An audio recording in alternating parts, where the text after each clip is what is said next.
हे what's up guys, welcome back once again. So दोस्तों, आज की कहानी जो एक्सप्लेन करने जा रहे हैं उसका नाम है ओशियन।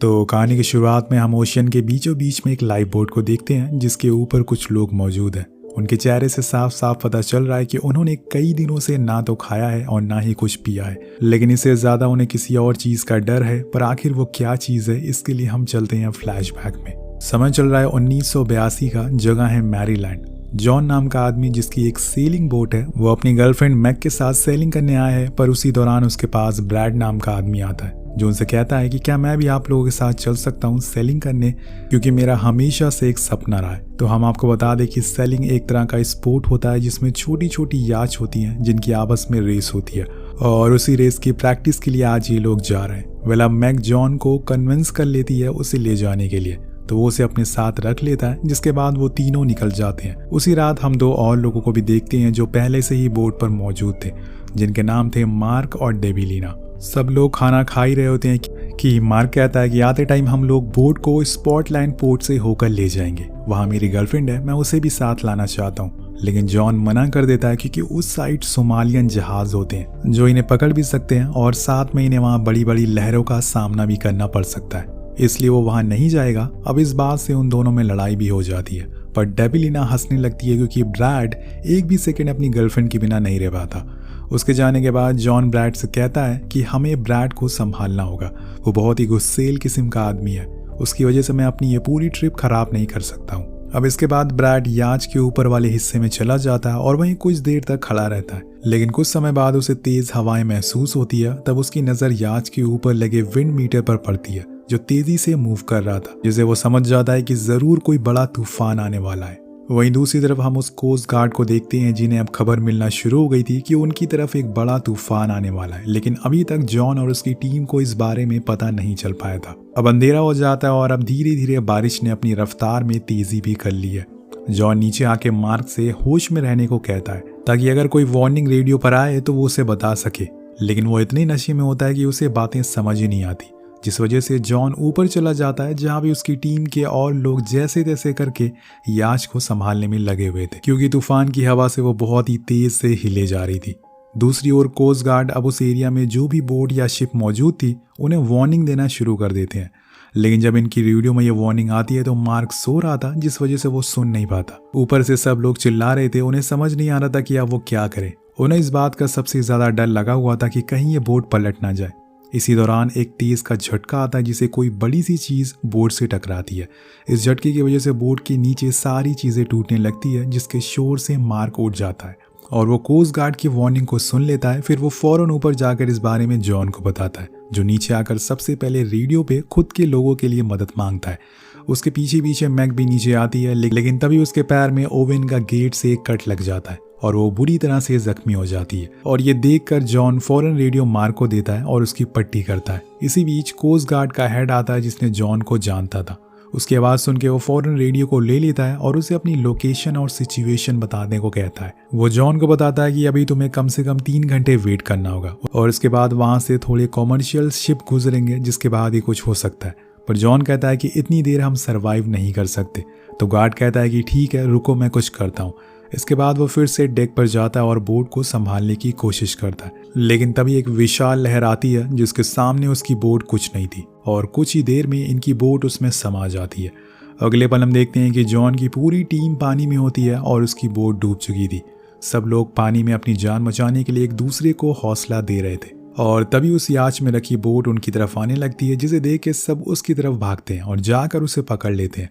इस छोटी सी बोट से उन्हें थोड़ी राहत मिलती है, लेकिन यहाँ कोस्ट गार्ड वाले इन्हें कांटेक्ट करने की लगातार कोशिश करते क्योंकि उन्होंने अपना एक हेलीकॉप्टर इनकी बताई हुई लोकेशन पर भेज दिया था, लेकिन इन लोगों की बोट तो डूब चुकी है और ना तो हेलीकॉप्टर को ये लोग दिखते हैं और ना कोस्ट गार्ड वालों को, और ना ही कोस्ट गार्ड वाले इनसे कांटेक्ट कर पाते। अब उन्हें थोड़ा बहुत अंदाजा तो हो चुका था कि शायद वो सरवाइव नहीं कर पाएंगे, पर उन्हें क्या पता था कि वो सारे लोग अभी भी जिंदा है। अब इसी तरह से सुबह हो जाती है और सब अभी भी उसी लाइफ बोट को पकड़ कर लटके हुए थे, लेकिन यहाँ हम देखते हैं कि मैक के पैरों में जो चोट लगी थी उसका खून अब समुद्र में बहता जा रहा था। उसके खारे पानी की वजह से उसे और दर्द भी होता जा रहा था। तो मार्क कहता है कि क्यों ना हम इस लाइफ बोट पे सिर्फ मैक को बैठा दे जिससे उसे थोड़ा आराम मिल सके, लेकिन जॉन ऐसा करने से मना कर देता है क्योंकि हवा बहुत ठंडी थी जिससे उसे और तकलीफ होगी, उसे पानी में ही रहने दो। तो जॉन लगातार मैग को हौसला बढ़ाता रहता है। इसी दौरान डेबिलिना ब्रैड से कहती है कि तुम मुझे लात क्यों मार रहे हो, पर वो कहता है कि नहीं, मैंने ऐसा कुछ किया ही नहीं। अब जब वो नीचे जाकर देखती है तो वहाँ बहुत सारी शार्क घूम रही थी जो मैग के खून को स्मेल करके यहाँ तक पहुँच गई थी। वो सारे ये देखकर हड़बड़ी में उस बोट पर चढ़ना शुरू करते हैं, लेकिन इसी जल्दीबाजी में वो बोट पलट जाती है और सब उसे सीधा करने के लिए किसी न किसी को नीचे तो जाना ही पड़ेगा। लेकिन यहाँ कुछ होने से पहले ब्रैड इतना ज़्यादा डरा हुआ था कि वो उल्टी बोट पर ही चढ़ जाता है। सब लोग उसे नीचे लाने की कोशिश करते हैं क्योंकि ऐसे में तो बोट सीधा हो ही नहीं पाएगी, पर जैसे तैसे करके वो उसे नीचे लाते हैं और फिर बोट को सीधा करके सब लोग उस पर चढ़ जाते हैं। लेकिन तब तक बोट तक शार्क आ चुकी थी तो मार्क को पकड़ने ही वाली होती है, लेकिन डेबिलिना उसे ऊपर खींच लेती है। अब इसके बाद सब लोग अपने चारों तरफ देखते हैं कि कहीं कोई शार्क तो नहीं है, पर किसी को कुछ भी दिखाई नहीं देता। और तभी अचानक से कोई बड़ी सी चीज़ बोट से टकराती है और सभी फिर से डर जाते हैं। तो यहाँ इनकी फटी पड़ी थी, अब ये जाएं तो जाएं कहाँ। कुछ देर बाद सब कुछ शांत हो जाता है, चारों तरफ सन्नाटा छा चुका था। लेकिन तभी इनकी बोट फिर से किसी चीज़ से टकराती है और वो चीज़ थी शार्क। जॉन सीधा पानी में जाकर गिरता है और इसे देखकर मैग चिल्लाने लगती है। ये लोग उसे फौरन ऊपर खींचते हैं, लेकिन अब यहाँ जॉन सबको बताता है कि शार्क शोर सुन के ज़्यादा अट्रैक्ट होती हैं, इसलिए हम सभी को चुप हो जाना चाहिए। कुछ ही देर बाद वहाँ का पानी साफ हो जाता और शार्क वहाँ से जा चुकी थी। लेकिन आखिर ये यहाँ कब तक रहेंगे? यहाँ तकरीबन इन्हें 31 घंटों से ऊपर हो चुका है और तब से लेकर इन्होंने ना तो कुछ खाया है और ना ही पिया है। समुंदर का पानी भी ये पी नहीं सकते। वहीं दूसरी तरफ कोस्ट गार्ड वाले अभी भी लगे हुए हैं इन्हें ढूंढने के लिए। वो अपने चॉपर बार बार उसी जगह पर भेजते हैं, लेकिन उन्हें वहाँ कोई भी नहीं मिलता क्योंकि ये लोग अब वहाँ से बताई हुई लोकेशन से बहुत ही दूर आ चुके हैं। अब धीरे धीरे समय बीतने लगता है और इन्हें भूख लगना शुरू हो जाती है। वहीं मैग अपनी उस चोट से परेशान थी क्योंकि समय के साथ साथ इन्फेक्शन अब बढ़ता जा रहा था, जिसे देखते हुए जॉन अपनी बेल्ट को उसके पैर पर कसकर बांधने लगता है ताकि इन्फेक्शन ना फैले। लेकिन इससे मैग को बहुत दर्द होता है और वो बहुत तेज चिल्लाती है, जिससे कि शार्क उनकी तरफ फिर से आने लगती है और ये ब्रैड देख लेता है। और इतना सब कुछ होने के बाद वो थोड़ा पागल सा हो चुका था। उसके साथ ही इस बोट पर और भी लोग मौजूद थे, लेकिन सबसे ज्यादा वही डरा हुआ था। तो वो उस बेल्ट को छीन कर पानी में फेंक देता है ताकि मैग चिल्लाए ना। अब इस बात से जॉन गुस्से में आ जाता है और वो उसका सर को पानी में डाल देता है, जिसे देखकर शार्क उसकी तरफ आने लगती है, पर सही मौके पर मार्क उसे हटा लेता है। तब ब्रैड कहता है कि तुम पागल हो चुके हो, मैग पहले से ही मरने वाली है और इसे बचाने के चक्कर में तुम हम सभी को मारना चाहते हो। अब उसकी इस बात को सुनकर सारे लोग बहुत ही गुस्से में आ जाते हैं क्योंकि उसे ऐसा नहीं कहना चाहिए था। सब लोग पहले से ही डरे हुए हैं। अब कुछ देर बाद अंधेरा हो जाता है और सब लोग सो जाते हैं, लेकिन जॉन को नींद ही नहीं आती। वो पूरी रात वहीं बैठकर गुजार देता है। जब सुबह होती है तो उसे थोड़ी दूर पर एक आइलैंड दिखता है, जिसे देखकर वो फौरन पानी में कूद जाता है और उसकी तरफ भागने लगता है। लेकिन थोड़ी दूर जाने के बाद जब वो पीछे मुड़कर देखता है तो वहाँ कुछ भी नहीं था। असल में ये उसका बस एक इल्यूजन था। वहाँ पे आइलैंड जैसी कोई चीज़ नहीं थी और ये तब होता है जब आप पूरी रात जागते रहते हो। और इसी दौरान उसके सारे दोस्त भी जाग जाते हैं। वो जब आसपास जॉन को नहीं देखते तो चिल्लाने लगते हैं। उनकी आवाज़ें जब जॉन सुनता है तो उन्हें ढूंढने लगता है, लेकिन वो उनसे काफ़ी दूर आ चुका था। पर वो जैसे तैसे करके उनके करीब जाता है, पर तभी वहाँ पर एक शार्क आ जाती है जो उसे अंदर खींच लेती है। लेकिन उसकी किस्मत अच्छी थी कि वो बच जाता है। अब वो बोट के बिल्कुल करीब आ चुका था। उसके दोस्त उसका हाथ भी पकड़ लेते हैं, पर तभी एक शार्क उसे अंदर खींच लेती है। लेकिन इस बारी उसका खून ही बस ऊपर आता है, वो नहीं आता, जिसे देखकर सभी लोग समझ जाते हैं कि वो मर चुका है। सबसे ज़्यादा मैग को बुरा लगता है। पूरी राफ्ट पे सन्नाटा छा जाता है क्योंकि इन सब में जॉन को ही समुंदर के बारे में सबसे ज़्यादा जानकारी थी और सबसे पहले ही वही मारा गया था। अब इसी तरह से एक और रात गुजर जाती है, लेकिन जैसे जैसे समय बीत रहा था ब्रैड पागल होता जा रहा था। उसका दिमागी संतुलन अब ठीक नहीं था। वो उसी समुंदर का पानी पीने लगता है। सब लोग उसे ऐसा करने से मना करते हैं, लेकिन वो किसी की नहीं सुनता।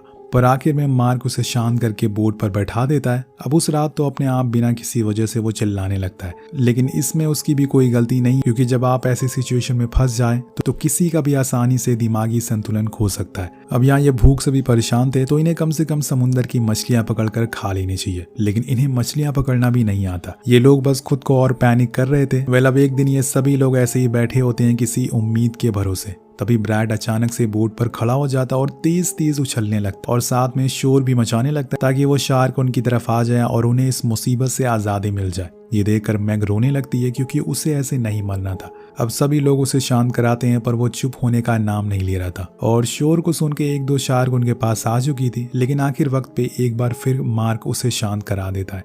पर यहाँ वो पूरी तरह से पागल हो चुका था। उसे कुछ समझ नहीं आ रहा था कि वो करे तो करे क्या। इधर मैग अपनी चोट से परेशान थी, उसके पैरों में इन्फेक्शन बढ़ता जा रहा था। उधर ब्रैड अब जाकर शांत हुआ था। वो राफ्ट के किनारे अपना सर रखकर लेटा हुआ था कि तभी अचानक से एक शार्क आकर उसे पानी में ले जाती है। वो चिल्लाने लगता है। सब लोग उसे पकड़ने की कोशिश करते हैं, लेकिन उसके साथ भी वही होता है जो जॉन के साथ हुआ था। तो इसे यहाँ मरने की ज़्यादा जल्दी थी, इस वजह से ये बोट पर कूद रहा था। और कूद ले बेटा। अब बचे हैं दोस्तों यहाँ पर सिर्फ 3 लोग। ये क्या करेंगे आगे देखते हैं। इन सब चीज़ों से मैग सबसे ज़्यादा सहमी हुई थी। उसने कभी नहीं सोचा था कि वो एक दिन ऐसी जगह फंस जाएगी। उसे हर टाइम बस यही डर सता रहा था कि कब उसकी मौत ना आ जाए। उस रात वो डेबिलिना से कहती भी है कि मैंने और जॉन ने सोचा था कि हम कुछ दिनों में शादी कर लेंगे और फिर उसके बच्चे होंगे, देन हमारी एक अच्छी सी फैमिली होगी।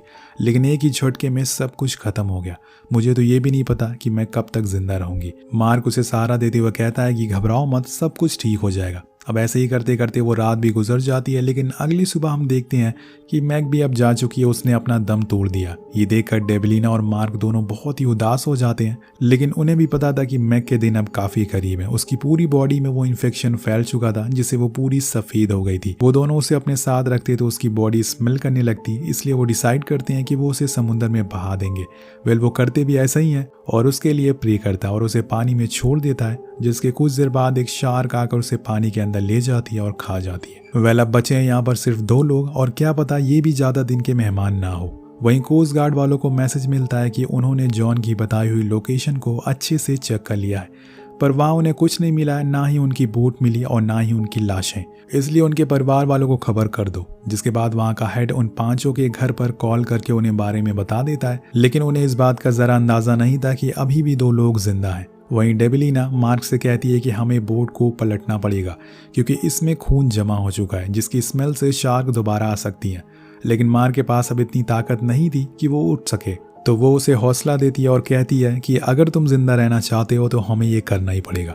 वो मान जाता है क्योंकि अपनी जान सबको प्यारी होती है। अब वो दोनों पानी में कूदते हैं, जिसके बाद वो बोट को पलट देते हैं, जिससे उसमें खून भरा पानी में मिल जाता है। लेकिन अब इन्हें जल्दी से बोट को सीधा करना होगा, वरना शार्क स्मेल सूंघकर पहुंच जाएंगी।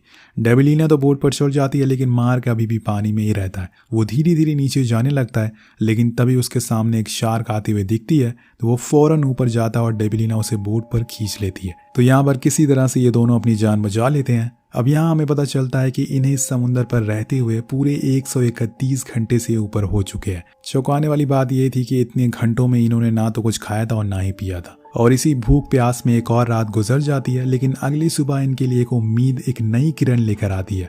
मार्क को एक शोर सुनाई देता है। जब वो देखता है तो सामने एक कार्गो शिप आ रहा था। वो फौरन डेबिलिना को उठाता और बोट को छोड़कर उस शिप की ओर तैरने लगता है। और यहाँ दोस्तों इनकी किस्मत अच्छी होती है, कैप्टन उन्हें देख लेता और शिप को रोक देता है। जिसके बाद शिप वाले लोग नीचे लाइफ जैकेट फेंकते हैं, जिन्हें मार्क तो पकड़ लेता है, पर डेबिलिना पकड़ नहीं पाती। उसके पैर में चोट लगी थी, जिस वजह से स्विम नहीं कर पाती वो। तो मार्क वापस उसे लेने जाता है, लेकिन इसी दौरान वहाँ पे शार्क आ जाती है। पर अहम मौके पर कैप्टन हॉर्न ब्लो करता है और उसकी आवाज़ सुनकर शार्क वहाँ से वापस भाग जाती है और ये लोग उस जैकेट को पकड़ लेते हैं। उसी दौरान हम इन दोनों की रियल इमेज भी देखते हैं।